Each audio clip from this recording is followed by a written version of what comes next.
Hey everyone, welcome to another episode of the Coach's Corner University podcast. I'm your host, Paul Oneid, and today I'm joined by a good friend of mine, Chad Aichs. Chad is a former all-time world record holder in the squat. He's been someone who I've looked up to for a very long time in the sport, and to now be able to call him my friend is pretty cool. I've been on his podcast, so if you haven't checked out the Courage Barbell podcast, please do so on YouTube, Spotify, everywhere, right, Chad? Yeah, pretty Perfect. much everywhere you can see. The only one I didn't do, I think, is Apple, but everywhere else. Perfect. Chad, welcome on, man. Thanks for coming on. Oh, I'm happy to be on. Even you mentioned our last podcast, like that was for days after that podcast. My brain's just like going over stuff we talked about. And I'm like, man, like that was a great conversation. Yeah, dude. It's seldom you meet people that, you can vibe with and have just open conversations about life. And, as meatheads, it always comes back to the barbell. It always comes back to Mhm. the lessons that metal stick with circles teaches us about life. And we were just chatting and I figured, might as well just start the podcast now. We're chatting about the mindset approach to lifting in under different circumstances. And I was on a podcast with Jordan Wong, and a question was asked about, do you try to milk every pound off the platform at every meet, or do you lift to build towards the future? So that 5 for 9 taking risks or 9 for 9 leaving some pounds on the platform. You've competed at every level and against the best in the world at the time. Like, did that thought of leaving pounds on the platform ever enter your mind? Definitely. I think that is the kind of, I think it's funny how you mentioned like life and the gym. Like I think they go hand in hand. And so training is a lot like life. Like what you did at 18 or 20 is different than what you do at 50. So when I came into powerlifting, I really started with I just want to keep getting better every meet. So it was like, can I keep PRing my total? Can I keep putting pounds on all of my lifts? And it was more about going in and focusing on me and just improving where I wanted to get those numbers up, but I knew it was really long term. Mm-hmm. So it was like if I just keep getting better, I'm going to be where I want to be.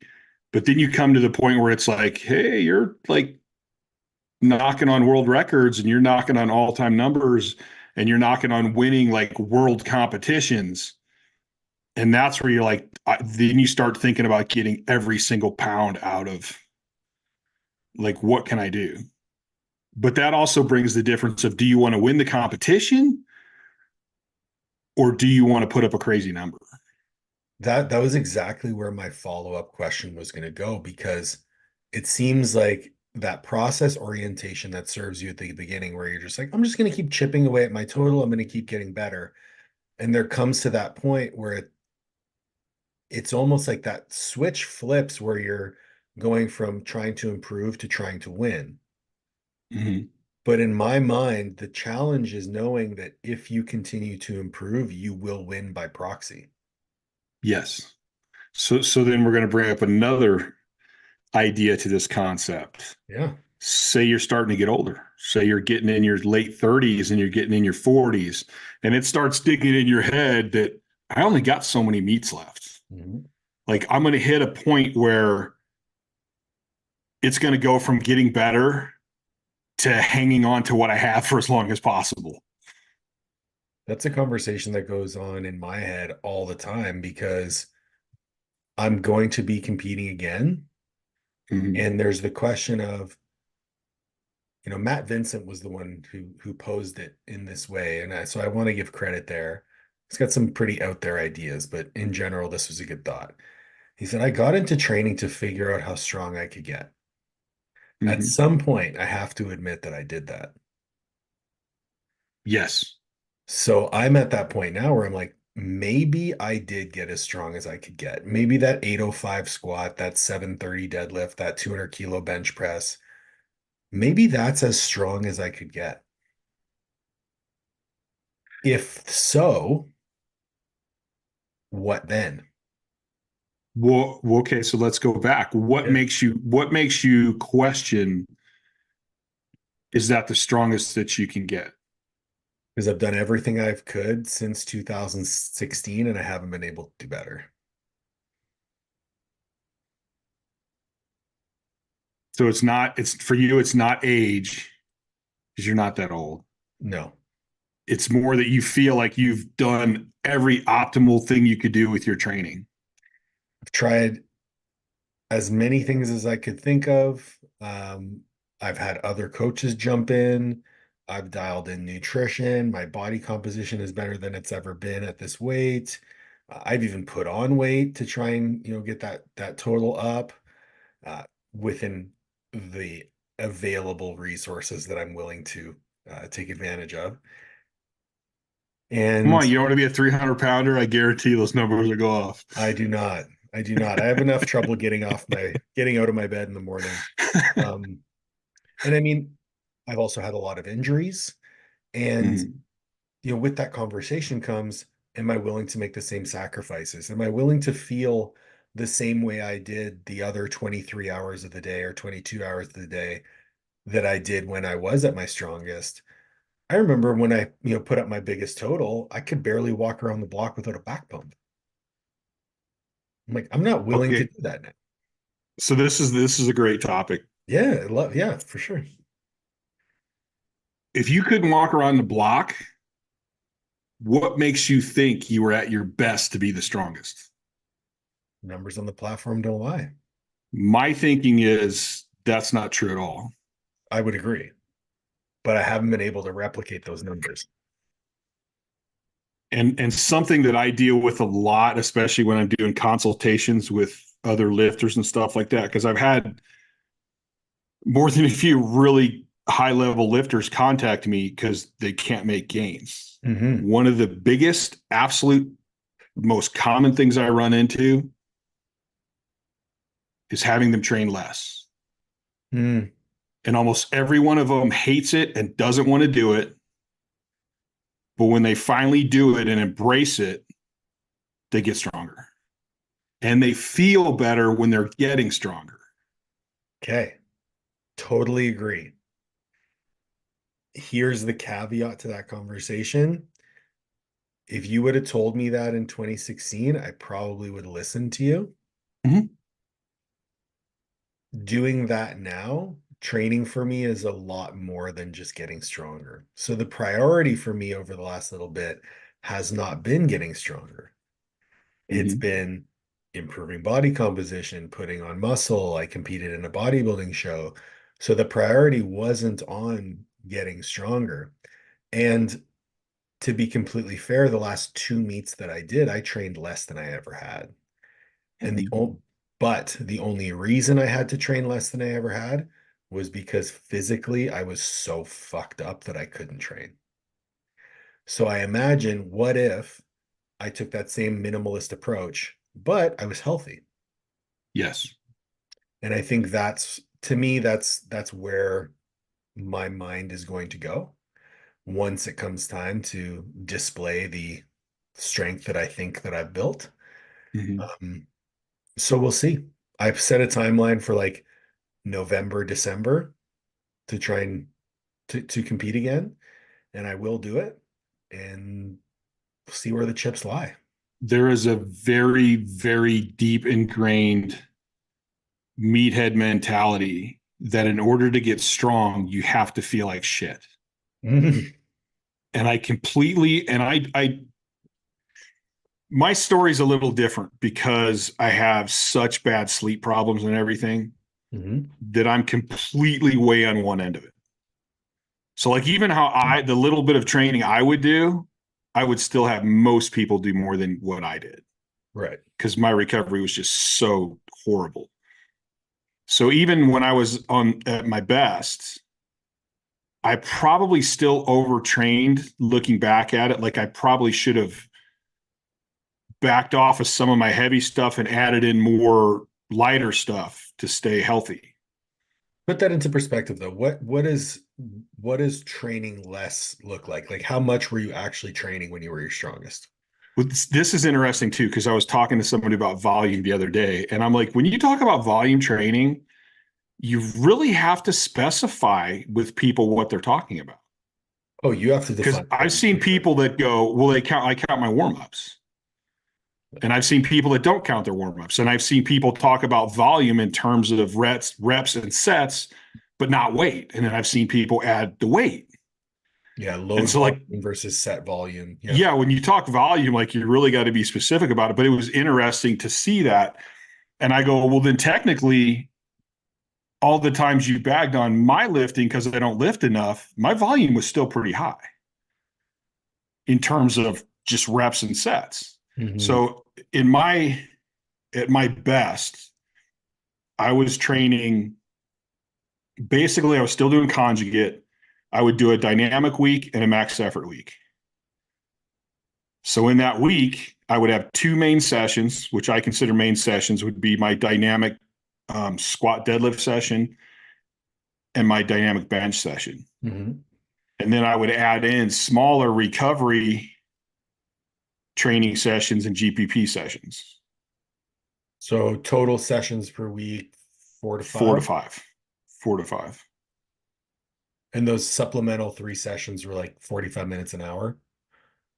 Sometimes not even that, maybe 20 minutes sometimes. Okay. And I did varying different things, which I've expanded on now. Like it's hard for me to define what I think is the best in terms of like a system, because I Well, think you you need all can't. these different things. Yeah. And so I'm like, really, I grew up wanting to train hard all the time. Every time I was in the gym was full on rocket ship to the moon. And when I finally started powerlifting and competing, I went, I can't do this. I'm going to beat the hell out of myself. And so I actually started doing recovery sessions after talking with Louis Simmons as a way to mentally still be in the gym. And I kind of hated them because I started doing timed work. So I would go in and go, all right, yesterday was a bench session. I worked my bench, then I did triceps, back, da, da, da, da. I want to find at least one exercise for each one of those muscle groups. And I'm going to do it for 3 to 5 minutes with like one rep every 7-ish seconds and always keeping tension on it. Hmm. Which is funny because the first time I did those, I went, dude, I could press 100 pounds for 5 minutes. Yeah, about a minute and a half into it, I was dying. So what I had to do is I had to drop down really light and like Hmm. really focus on it. And at first I hated them because it was like, I'm not going heavy. This is stupid. This sucks. Hmm. And then I realized this actually works. Like it's helping speed my recovery. Plus it's keeping me in shape to some extent. And you just go in and you do it for 30 minutes and it's not heavy. It's no stress on your central nervous system, but you still pump a lot of blood. You get your muscles moving and you're out of there. And So in you would the do concept this of my mind was hard to go, well, I wasn't killing myself, but that's still good for me. and you would do this like following so like you did a squat deadlift day, then the next day you came in would be assistance for the squat deadlift, or would you go like upper lower, upper lower? No, I would, I, when I was really looking into recovery, like the idea of splitting everything up didn't make sense to me. Okay. And even doing like, I had always done a bunch of bodybuilding splits. And I went, well, wait a minute, this is stupid. If I'm bench pressing today, I'm using my triceps, my back, I'm using all these muscles. So I can't go, oh, well, I'll just bench really heavy today and then I'll do my back tomorrow. Well, then I did my back 2 days in a row. Hmm. I go, so I really split everything up into this is my bench day, this is my squat deadlift day. So all of my main movements, all of my supplemental stuff, it's all done on that day. And then the next day I come in and do recovery for those muscles that I worked on that day. Okay, yeah, that's what I was trying to get at. So like you do your main bench day, and then your recovery session would be a bench recovery session following that workout. Yes. So like I would go in and do my dynamic bench. Then I would do 1 to 2 tricep exercises. I would do my like lat work, which be like say rows and pull downs. Then I would do a couple deltoid exercises. Then I would do my upper middle back. Like I separate my upper back to my upper middle back and then my upper back. So do those two exercises, maybe abs. Then the next day, I'm going to come in and do a really light, and I have a bunch of these. I have like ring work. I have timed work. I have 100 rep work. I have all these different recovery sessions. But the idea is they're all really lightweight and a lot of pumping a lot of blood, just getting everything moving. So then I would come in the next day and do, say, timed work, where I go, I'm going to grab 45-pound dumbbells and I'm going to bench for 3 minutes. Mm-hmm. And then I'm going to do dumbbell row back extensions for 3 minutes. Then I might do like a seated cable row for 3 minutes. And then I might do a pull down for 3 minutes. Then I might do one of my favorite ones is I would do 4 minutes of shoulders, where the first minute would be like laterals. The second minute would be bent rear delt flies. Then like the third minute would be a front raise. And then like the fourth minute would be a military. And that just hit all my muscles in 4 minutes. And it kind of sucked getting through it. But like I didn't lift anything heavy. There was hardly any stress on my central nervous system, but shoulders are pumped up and feel good. Yeah. And I'd be in and out in 20 to 30 minutes. Yeah. That sounds painful in a different way. And I totally see, like, listen, at the end of the day, I would love to say that I will prioritize getting strong over everything else. But that doesn't make me happy anymore. And I completely agree with that. I think that, especially in a coaching standpoint, it's really important to sit down with people and go, what do you really want? Mm-hmm. And then kind of question them and clarify. You always have that kid that goes, I want to be the strongest in the world.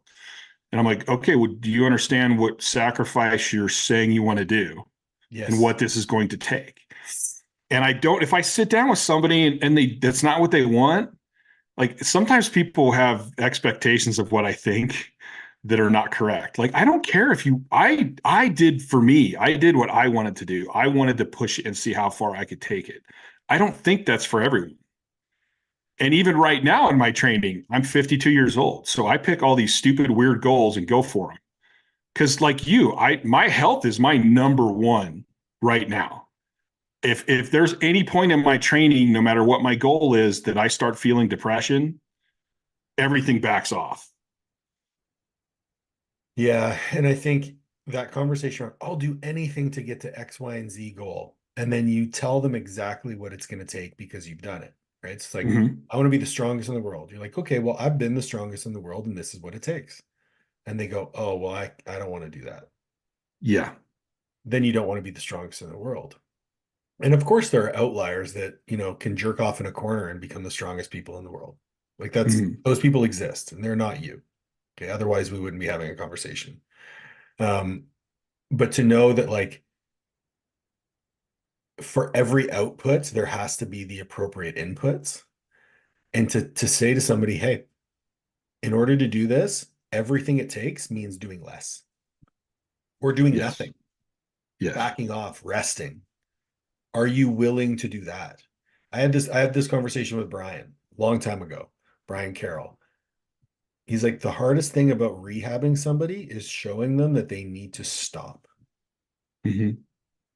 The insecurity that comes from that, the ego that gets triggered by that. It's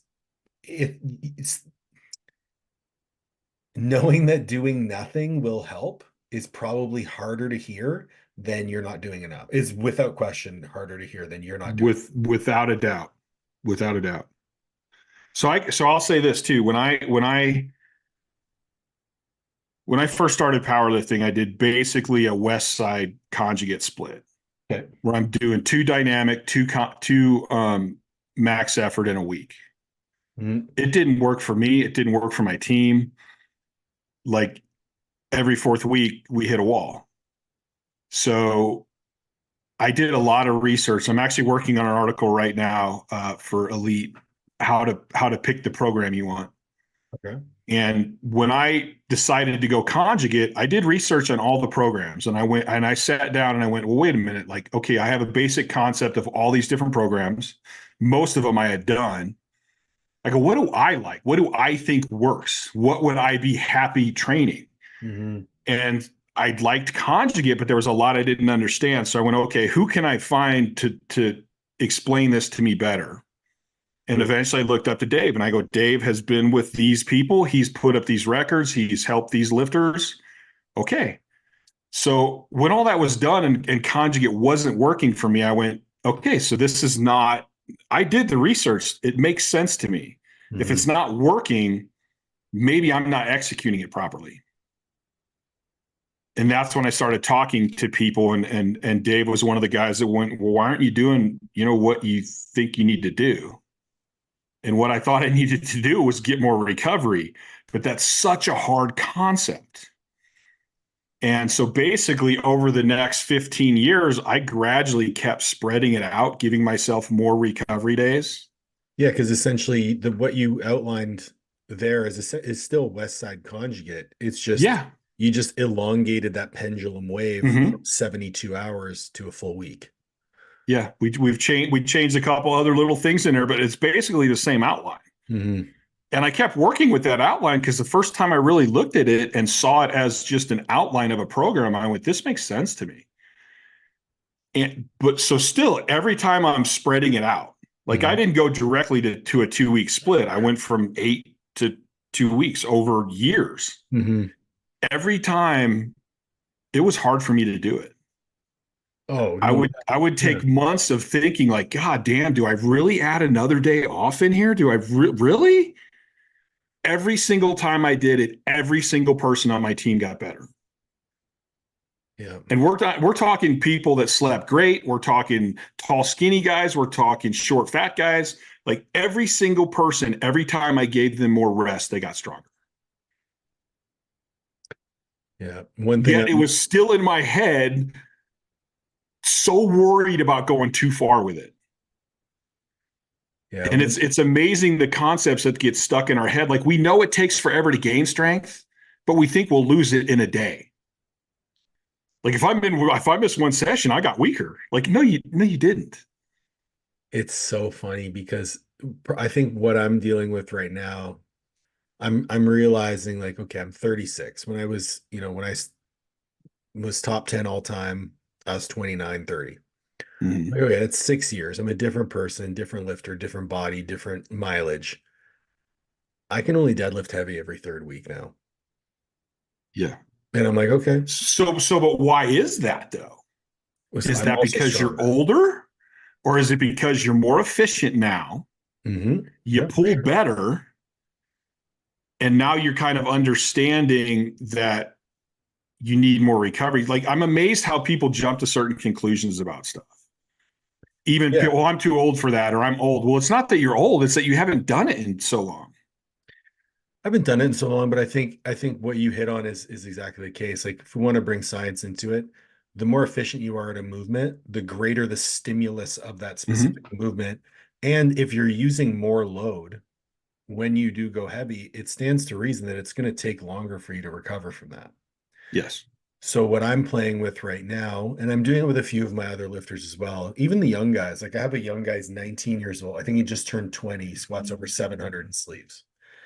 And one thing we're playing with him is like he can really only go heavy every other week right now, but we know that as he gets stronger, that will elongate. Yes. So maybe it's every 3 weeks and maybe it's once a month. You look at guys like the Lillibridge family, they go heavy once a month. Mm-hmm. They even only squat twice a month. In between, they do leg presses and hack squats and stuff like that. Yeah. Um, what I'm finding is like the balance between I still want to go in and train hard on the weeks that I'm not training heavy. How do I still get the same enjoyment from training Mm-hmm. while getting the output that I want? And I think that's the constant battle that we play. Because if the only question is how do I get stronger, well, then the reasonable answer is you do the least amount possible. Mm-hmm. Because doing more, I very rarely have I seen doing more be the answer. But God, it's so ingrained in our heads. Yep. There's a No, there's I a think quote you're totally actually. right because it's like, and I hear Dave Tate ask people this question all the time. Well, why are you lifting? Mhm. And that's one of the first things. I mean, if you come to me and go, Chad, like psychologically, I need to train every day and I want to train like crazy. I'm like, all right, I can write you some programs that'll kick your ass every day. Yeah.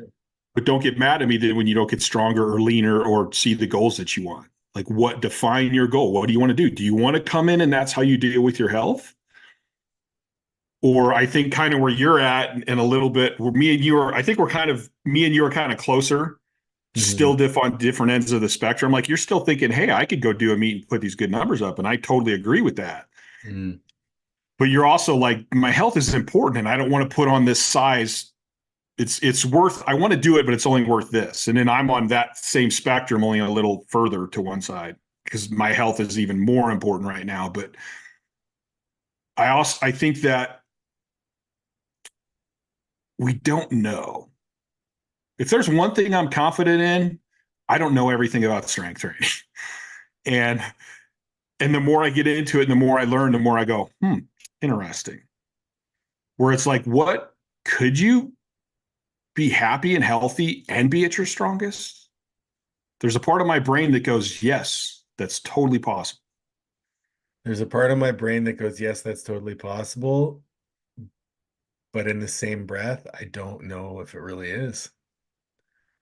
I mean, everything's going to have sacrifice, but I keep going back to the fact that, and I think because I like psychology, I think a lot of people want to believe that you have to kill yourself in order to get to a certain level of strength. And I think they want to believe that to justify doing what they want to do. I can get behind that. Like they want to go to the gym, they want to beat the crap of themselves. So are you going to go, I could be stronger if I would back off? Or are you going to go, no, this is what it takes? They're going to go, oh, this is what it takes. And there's going to be a few people like me who go, crap, I want to beat myself up in the gym, but I want to be a world record holder more. So I'm going to back off. Clarity of goal, I think, is the important part. It's like if you're truly dedicated to that goal, and in this instance, it is outcome oriented, right? It is the output. Mm-hmm. It is Mm-hmm. the outcome of being the strongest in the world. You have to agree to the process by which you get there, and emotion cannot play into it. I think, like I mentioned Brian, because I think it's the best example. Like you look at Brian's training in between world record attempts. Like the man squatted 1,300 pounds. Mm-hmm. High as elephant pussy, but he squatted 1,300 pounds. Mm-hmm. He still got under it and he still stood back up with it. Yeah. And I've told him that to his face. So I'm okay and he even made fun of himself for it. But you look at his training in between, man squatting 4 plates, Mm-hmm. deadlifting 3 plates from blocks, right? Doing barbell Well, rows. what's even more impressive is he actually, or more impressive to me anyway, is, he actually, after he hurt his back, he actually started studying. And I think him and McGill wrote the one book together. They wrote a couple He books. Yeah. literally like stopped lifting. Yep. And for somebody of that caliber, that is so hard, like mentally to do. I mean, I gave him more respect simply for the fact that he actually went 100% into his recovery when most guys would have kept training, doing something, even if it hurt, and their recovery would have happened or would have taken 5 times as long. Ryan's one of the most analytical people that I've ever met. Like if he knows that something is going to lead him to the outcome that he wants, he will be Mm-hmm. so bullheadish in in going towards that, and he'll do whatever it takes to do it. So like he's someone who I've had the pleasure, like I worked for Brian at Power Act Strength as one of his athletes. I edited his books. He's a great friend of mine, and I'm actually looking forward to hanging out with him tomorrow. But I look at that being the pinnacle of sacrifice for the end goal. Mm-hmm. He did what it took. And what it takes as a beginner might be more, right? You talk about skill acquisition and frequent exposures to the movements, developing your efficiency. Like that requires frequent training. That requires um, quite a bit of volume. But It as you doesn't. get more efficient, yeah, it does for sure. without question. Um, you have to learn. You have to learn. And learning, like the learning is expedited through exposure. But once you're efficient and once you're able to provide a high stimulus, you're not going to forget how to squat by doing it less frequently. Right. You're not going to atrophy by training less frequently. We know based on the research, just to maintain muscle mass, you need 30% of the volume than it takes to build. It's not very much. We also know that in order to get stronger and display strength, you do have to lift heavy. But there's no guideline on how heavy that is. And there's no guideline on how often that is. And that's going to vary by person. I think the big thing that you did maybe consciously or subconsciously is you always had a great awareness over how you were feeling and how your recovery was and your ability to perform.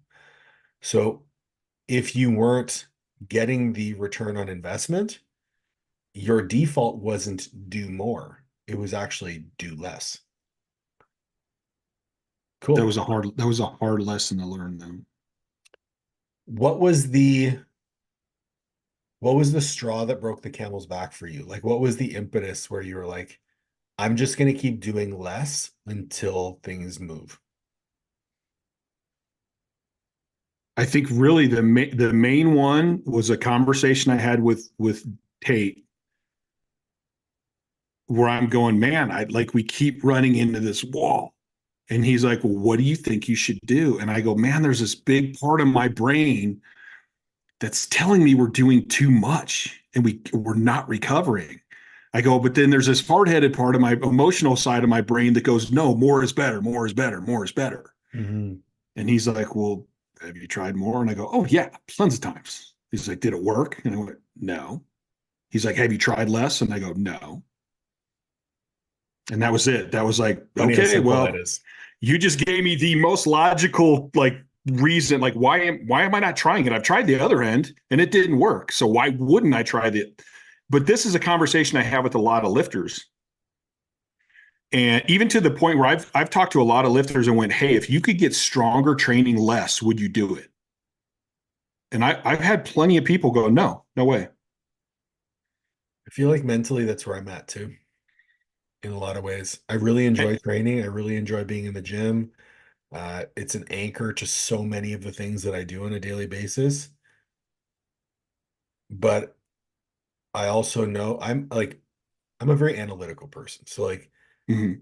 I know that when it comes time to say prep for a meet, I'm going to give myself 16 weeks of going down to 3 or 4 training sessions a week.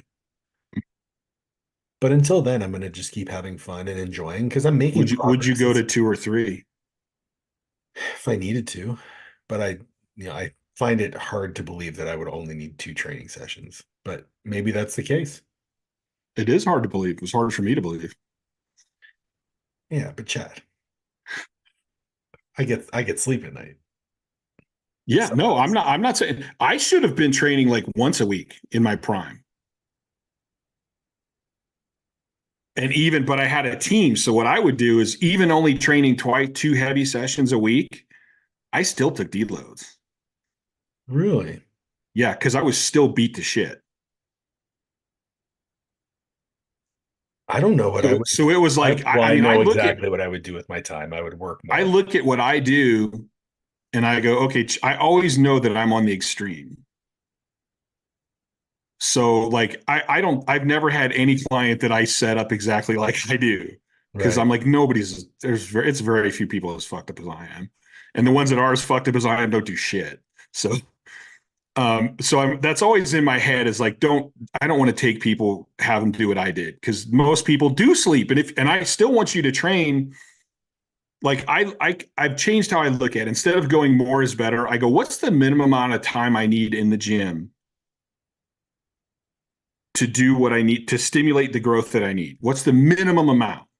Because anything I do beyond that is just taking more recovery. So I've Makes really sense tried to though. set my brain up at looking at what's instead of looking at what more can I do, I'm looking at what's the minimum I need to do. Like what's and which is funny because I look at I'm a huge technician. Even I think Mark Bell once said like Chad's easily the best technician, at least on the West Coast, Mhm. because I want my movement to be so efficient.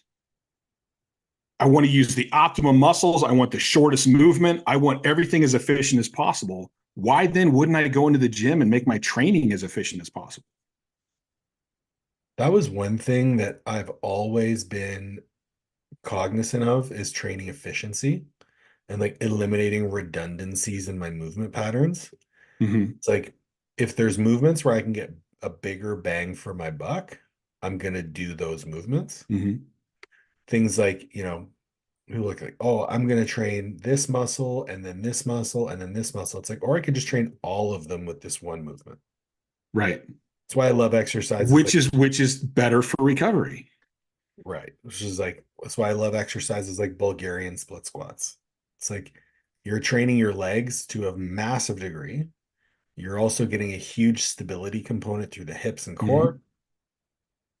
Why wouldn't you include a movement like that? Huge bang for your buck. I can do Mm-hmm. a couple hard sets of Bulgarians and then be toasted. I think the biggest thing for me is from my experience, I've seen lots of people trying to study how much they can do, but I've seen very few studies on how little you have to do. And then we're gonna come into the play of the what I call the equation, which is everything factored in. Okay, well if I'm doing this volume at this percentage, but my intensity is not high, I can do a lot more. But if my intensity is high and then I need to do less, well, which is better? Is it better to go in with crazy intensity, or is it better to go in with less intensity and more volume? And I've seen studies and I've seen athletes, and I mean, even if you go to bodybuilding, you have high volume versus hit training. Well, which Mhm. is better? I don't know. I don't know. I can't say there is one that's better. I can say that people have gotten huge doing both. People have gotten huge doing both. People have also gotten really strong doing both. And, That too. you know, this is why I think an understanding over the research is important so that you have a framework to work off of. But at the end of the day, it's about data collection from that individual. Yes. Right? And especially as a coach, like that's a conversation you have to have with the athlete and saying, hey, I'm going to make a decision that's going to be best for you as an athlete. If that doesn't align with what you want for yourself or what you feel like you need, let's open up that conversation Yes. because we're going to find a happy medium. You just need to understand that if the data from you is telling us to do something and your need requires us to go in an opposite direction, you are compromising that outcome. Yes. And I think once that conversation gets had, you put the athlete in the driver's seat. It's like, I'm gonna give you the keys to the car and we're gonna tune it as well as we can and we're gonna oil it up and we're gonna, put some nice racing slicks on it, but it's up to you to drive it. I remember I pulled one of my clients back actually in his prep for the Arnold. I pulled him back to twice a week training. He's like, man, like it sucks. I just want to be in the gym. Like, do you want to be in the gym or do you want to be strong? Mm-hmm. I want to be strong. Cool. Well, you're getting stronger every session. You're having PR sessions every week. It's like, yeah, I just want to be in the gym. I'm like, well, do you want to be strong or do you want to be in the gym? He's like, you're right, you're right. And does that mean that after the meet, we're going to go back to training twice a week? Probably not, because the weights are going to be lighter, the goals are going to be different. Mm-hmm. But when it comes to displaying strength, recovery is king.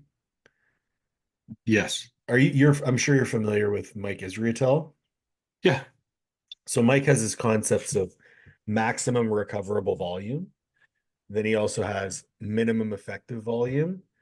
And then he also has, so he has maximum adaptable volume. So for me, I've been very much in the search of that maximum adaptable volume, which is below maximum volume, but above minimal effective.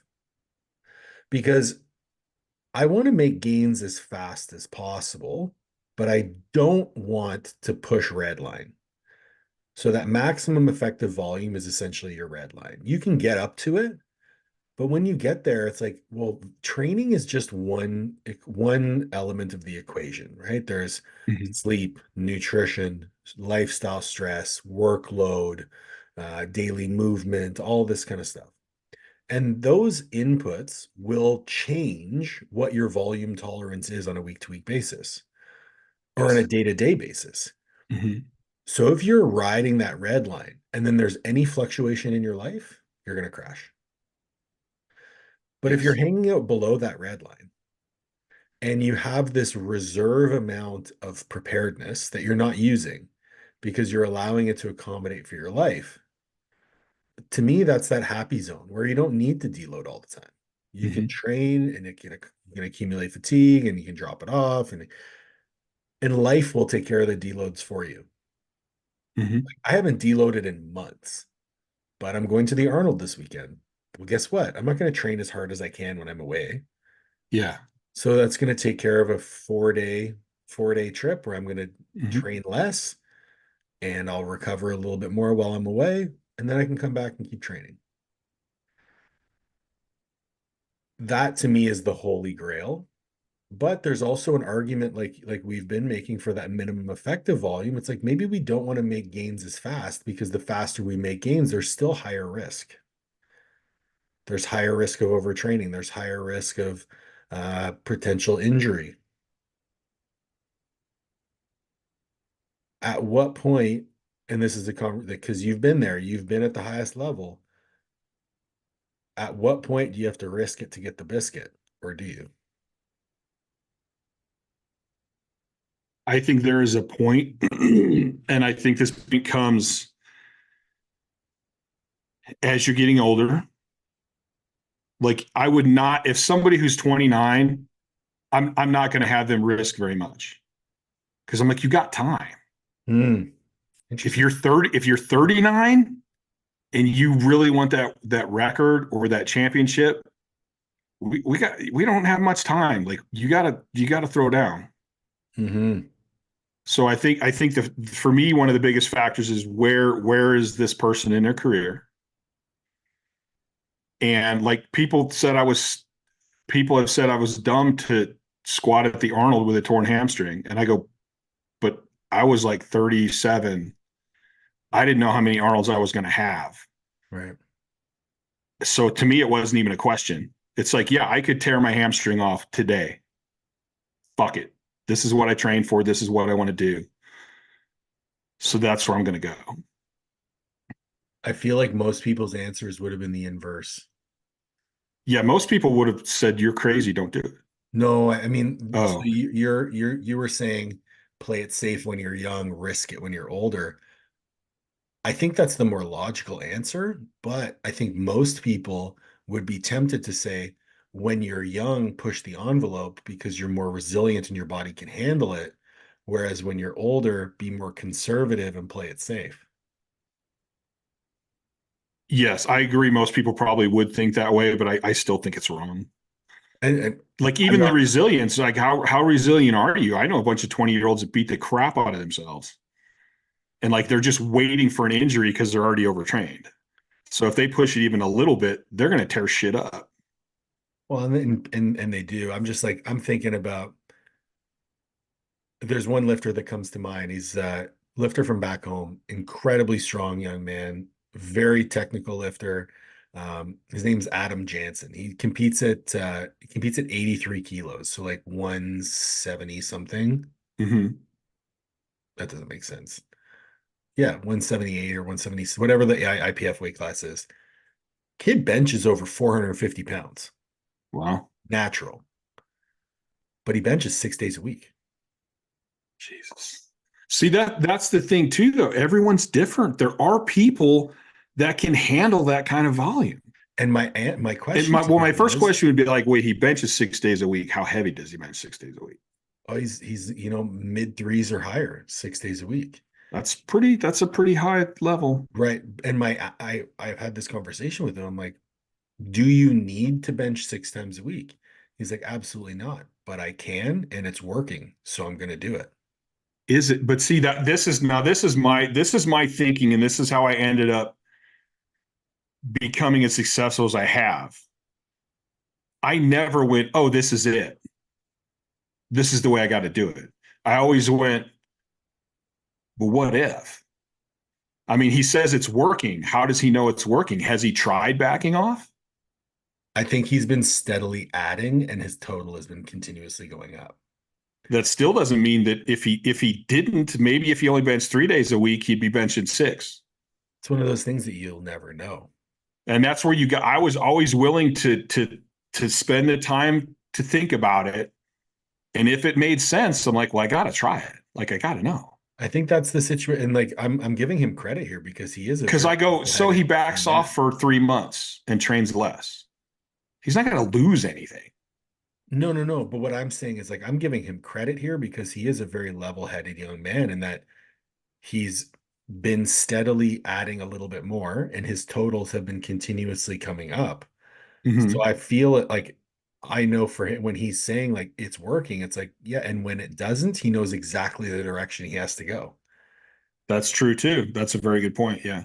So Like it's my biggest thing is like what's happening to his, but again, it's possible that his ligaments are recovering and just getting tougher. yep, I mean, in my head, I'm going, Jesus, are his ligaments recovering? How are his joints and bones? Like, that's a lot of stress without much recovery. But then again, who's to say he can't recover that fast? I don't know. I can't say he can't. exactly. Which And and I do agree everyone is different. Like some people can train more. Some people's recovery is awesome. Some people sucks. and I think this is the phenomenal thing about coaching in that it is a beautiful blend of art and science, right? You have to have an Yes. understanding of the science, and then you have to be able to artfully apply it to the individual. And you shouldn't be afraid to try new things, but at the same time, trying new things might not move you forward. And as long as you get injured, it probably won't set you back either. That's the hard part. Like I had one of the beautiful things for me right now, not competing anymore, is I can do whatever I want. It's kind of So how I like feel. when I was competing, there was like, yeah, but the Arnold's coming up. I can't try this right now. I got to stay with what works. Where now I'm like, who gives a shit? I can do this for 3 months. What do I care? And so I could try all these different things and experiment, and it doesn't matter. It's okay. And it's fun for me. One thing I'm really looking forward to is like number one, I've never been as big as I am. So I know for a fact that when I actually start focusing on getting strong again, it's it's going to come quickly, Yeah. but I really can't wait to put knee wraps on for the first time again Oh, especially if you haven't had them on in a while. because I get a lot from knee wraps, Mm-hmm. like over 100 pounds. And I think I have a very strong feeling that I'll be able to squat the Canadian record, which is ultimately Mm-hmm. the goal. Um, so Jeremy Hamilton had it, and then Emmett Sapir had it, but it's 826 in wraps at 242. So that's the goal. And I'd Well, like to bench. that would then be your strongest squat ever, correct? Yeah. So And the goal is to do it you hot. mentioned earlier that you didn't know if you could be stronger than you've ever been. Right. And I don't know. I feel like I could, but I don't know if it's actually the case. So for me, it's very much You an can. improvement of I know. There you go. I know. You can be. here's some just keep pumping my tires. I mean, I'm gonna try. I'm gonna give it the old college try and see what happens.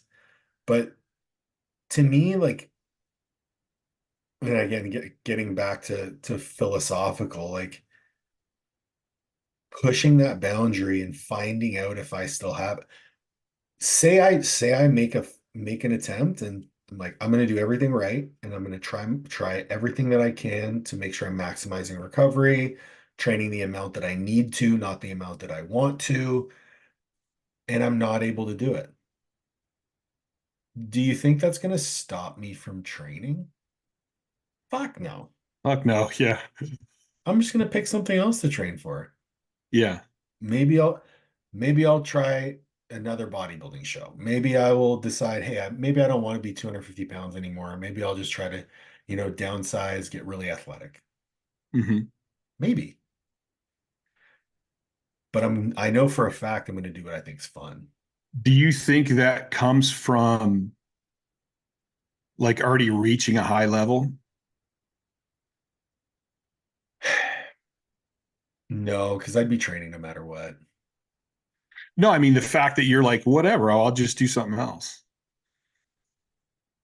Like, I mean, I see that as a positive thing. Like, for example, Yeah, I people don't have have asked me, anything to prove. what's it like to break a world record? And I'm like, I don't know.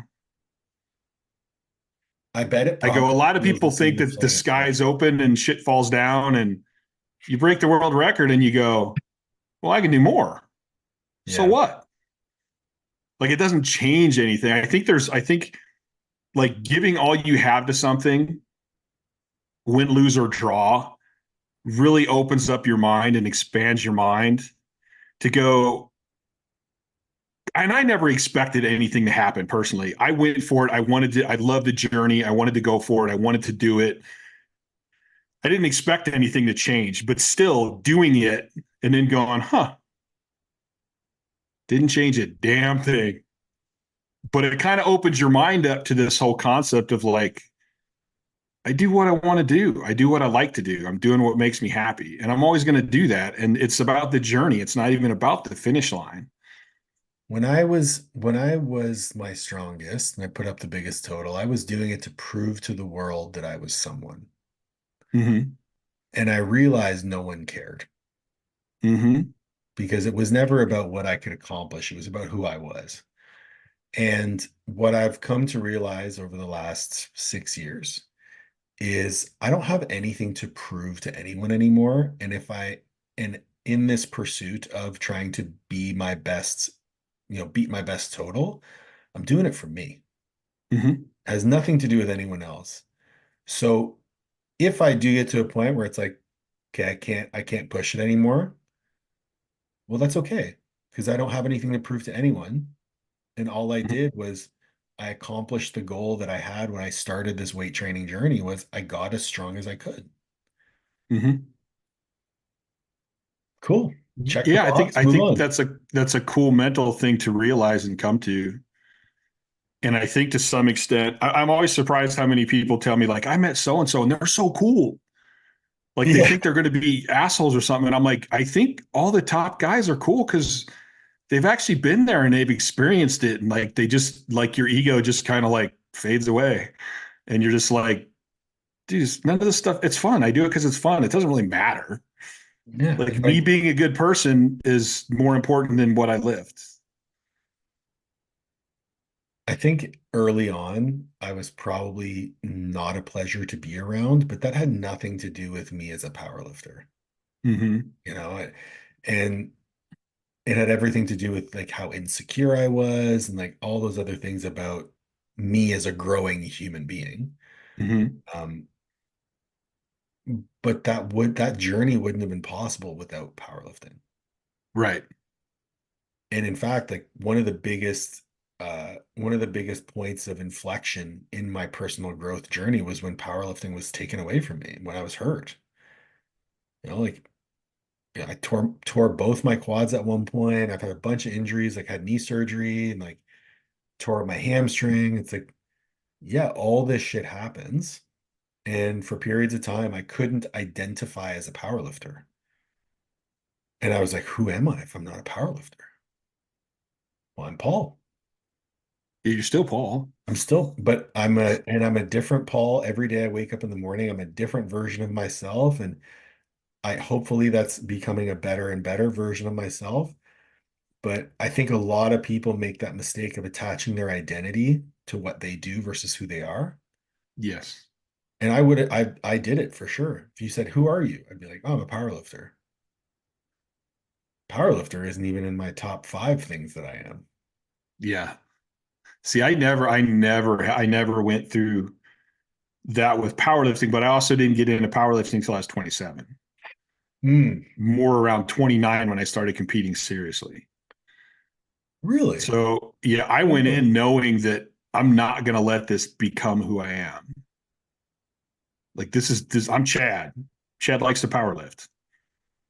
Not Chad's a powerlifter. That probably saved your life. Could have, very well could have, yeah. That's really cool, man. But I think Um, I think the mental side is so interesting to me, and even to the point of I was watching Dr. Joe Dispenza the other day, and they were talking about when you fall in love, and goddamn, what's the one chemical that your pituitary releases? dopamine But but yeah, the dopamine, and in the dopamine, you actually it makes you release nitric oxide, gives you and good like vibes. your body does so many crazy things because of your mind, and our body can actually, like, going into meditative states can actually raise your heart rate variability. Oh, for sure. Yeah. It can change your gut biome. Like the attitude that you have and the moods that you're in can completely change all these things in your body. And so I still think mentality is one of the big things we need to coach even more. And that goes back into overtraining. If you're overtraining, it'll affect your sleep. If your sleep's affected, it affects your mood. People are like, well, how do I stay motivated? I'm like, first of all, get more sleep. Let's dive into that a bit more because I think that's an interesting topic. So we talked about attitude and motivation, and previously in our conversation we talked about lifting happy. Mm-hmm. And in a lot of instances, I will coach lifters to reduce stimulus. So, like taking less caffeine, no using nose torque in training, minimizing the amount of stimulus they get from like loud music, all to reduce the central nervous system load of that training session. Mm-hmm. Now you factor in like even the way mentally you're approaching the session of like, I'm going to go lift to have fun versus I'm going to go lift to punish myself. You're further leveraging this abstinence from, the sympathetic nervous system. Mm-hmm. So, what are maybe some strategies that we can teach people to get them to find that happiness within the training versus lifting to punish yourself or to grind or to, you know, to suffer? I think a big part of that is looking at changing. Well, I should how do I say this? Realizing why you're training, first of all, Mm. and being honest about that. Are you training because you get pissed off at life and that's your de-stressor? Or are you training for this goal? And if you are training for this goal, that completely changes how you look at it. And I also think going into the gym, I think there's this point where if you have to pump yourself up to go to the gym, you probably need to take a break. Like, you should want to go to the gym. You should be happy about going to the gym. Right. And if you got to get yourself pumped up to go to the gym, just like people, I go, if you have to have coffee when you get up in the morning, you probably didn't get enough sleep. I saw a meme the other day that was if you have depression and go on vacation and your depression goes away, you don't have vacation, you have a shitty life. Yes. Yeah, that obviously means your depression is not anything, it has to do with Yeah. your life. It's Yeah. your life sucks. And Get how it you done. look at your life. And then even like understanding that, hey, if I'm in a bad mood, that's going to affect my recovery Mm. because it's going to affect my gut biome. It's going to affect my heart rate variability. So I think we need to look, and this is where I think we need to look more into the health side of powerlifting. Mhm. I mean, because I know so much because I've made so many mistakes. When I was at my top, it was to the point where I was like, man, I got to train heavy and then rest. And like I stopped doing a lot of other stuff. I got out of shape. I let myself get tighter and tighter because I always stretched. So I always had some flexibility, but even my stretching was focused on, I need to be able to hit squat positions, so I wasn't doing much rotational stretching, and the body's still made to move. Like, so looking at like, wait, instead of looking at discipline in terms of me going to the gym no matter what, maybe I need to look at discipline in order to go, hey, if I'm healthier, I recover better. If I recover better, my training sessions will be better. If I'm healthy and mentally healthy, I'm happier, then my training sessions are going to go better. And you come back to, And if you're looking at happier and healthier, looking at you'll it be a whole. stronger. What's that? I said, and then if you're happier and healthier, you'll be stronger. Yes. Yeah. And it's an interesting thing looking back, especially because my team, one thing I like to do, I like to train crazy. Like I like to push the limits. So I understand that, okay, if I want to train with that kind of intensity, I'm not going to be able to train as often because it takes a lot out of you. So that's one of those trade-offs. Hey, I could lift with more volume and recover, but I would have to drop the intensity way down. Yeah. I find as long as I keep the barbell out of my training, I can go as hard as I want whenever I want. But as soon as the barbell comes back in, then I have to Because back you can off. load it a lot more. Yeah. But even with that intensity, when I had my team, it's funny to hear people that went to the gym I went to and them tell stories and everything, and people were afraid of us. And I'm There's like, people but that won't train with me. I go, but my memories are of us joking and cutting up. Cause like we would be teasing the shit out of each other. And then when one guy gets under the bar, it would change like that. Yeah, you shut up and get to work. Yeah. And then you get your rep done. And as soon as you're done, it's back to a bunch of smart asses having a good time. Yeah. Like, I mean, I look back on my training and go, people thought we were crazy. I go, but man, we actually gave a shit about each other. We were hard on each other because we expected the best. We trained with great intensity, but we all hung out. Like I'm still a family member of all of my main teammates. Yeah. Their kids are still my nieces and nephews. I love that. And we had a good time. Like we had fun. I think that element of teamwork and camaraderie is missing. Like it's something that I miss greatly, having transitioned from our old powerlifting club to like more of a commercial gym. Mm-hmm. You just don't have your buddies in there with you anymore. And I Yeah. mean, to be fair, my lifting partners were, Jay Nira, Cade Weber, Willie Albert, like all top lifters in their weight Yeah. class in the Yeah. world. So when I'm in there with a 1960 total and I'm the third strongest guy in the gym, like it's a pretty crazy gym to be a part of. Right. But even still, like, I train 99% of the time alone now. It's a different vibe. I'm I'm weird because I like training alone, I love it, but when but I having a team was fun too. having a team is fun too, and I just know like I'm I'm gonna have to find that other place once the weights get scary Yeah. because I'll be by myself. Yeah, and that's where it's hard. I mean, you can always set up the safety pins and all that stuff, but still, it's still different when you have somebody there pushing you, without a doubt.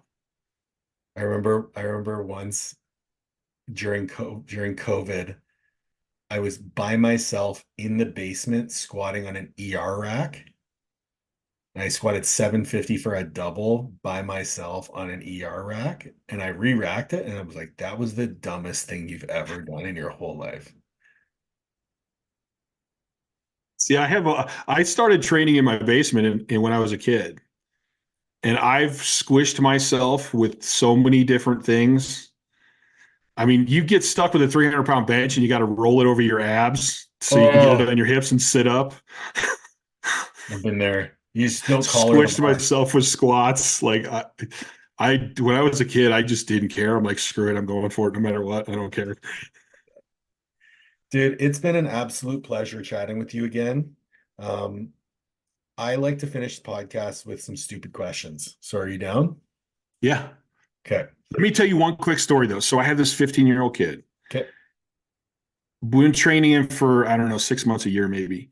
And there's a lot of different factors going on with him. But one of the things I realized is that this kid he needs to be around more adults, and needs to learn how to push himself. Okay. So normally a 15-year-old kid, I'm like, oh, I could train the shit out of this kid and he's going to make gains no matter what. I decided to, because I wanted to work more on that mental side with him and give him more confidence. I'm like, I'm going to put him with one of my little teams that's IFL football player powerlifters, so Hmm. he could be around some older guys. And then Hunter's, 20 or 22 now, I think, something like that. So he's only training the two main sessions a week and then 2 recovery sessions. Okay. And the other day, I'm like, son of a bitch. Like, I would normally train him more. I would normally borderline think this might be under training, but he keeps getting stronger and PRing like all the time, Hmm. nonstop. And I'm like, so what makes me still think I would train him more? Like, it's going good. Hmm. And there was something I thought about earlier with the training people more when they're younger. Yeah. I mean, And I'm like, I don't know. I don't know. Cause even with talking with Windler, and then I talked to Nate Harvey on the podcast not too long ago, it's like, they're all kind of finding that they're training these kids less and they're still getting strong all the time. yeah, I don't have an argument against it though. Like I just that's can't. The funny thing about strength training for me, and I think I hate this and love this, is I'm like, I don't know if I'm never going to know it all. I'm never going to be able to test all of my theories. you're never Like gonna if I know. won the lottery, I would start like all these studies just because I want to know. You're never gonna know it all. And what ends up happening is as soon as you figure out that you know something, you experiment with the contrary, and that works too. Yes, And what you'll come to realize is everything works. It just which works is within the proper context. there's a window, Yeah. and if certain things match up, it's going to work no matter what. Yeah. It's but that's again, that's why we get addicted to it. That's why we love it. Yeah, that's the fun part about it. It's the journey's never going to stop. So if there was one album that you could listen to with no skips, what would it be?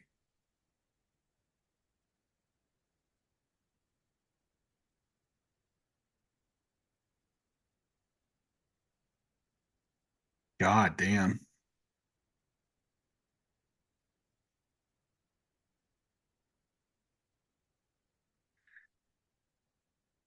Right now, it'd probably be something by Charlie Crockett. Charlie Crockett? Okay.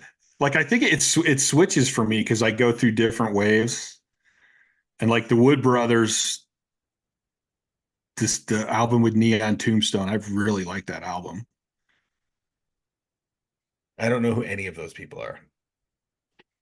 They're more on the like I don't even know how to describe it. Like Like alternative? Charlie Crockett's like old school Western, Oh, okay. but Okay. he's a new guy.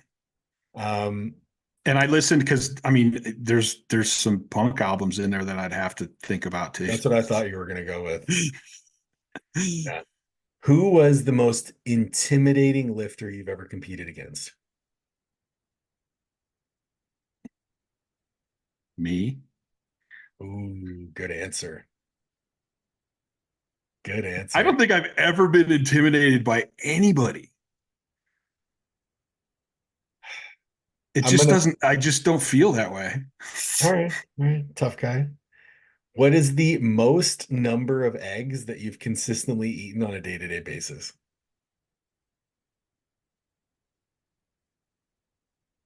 Around 8 to 10, maybe. Yeah, I did a dozen a day for 6 weeks.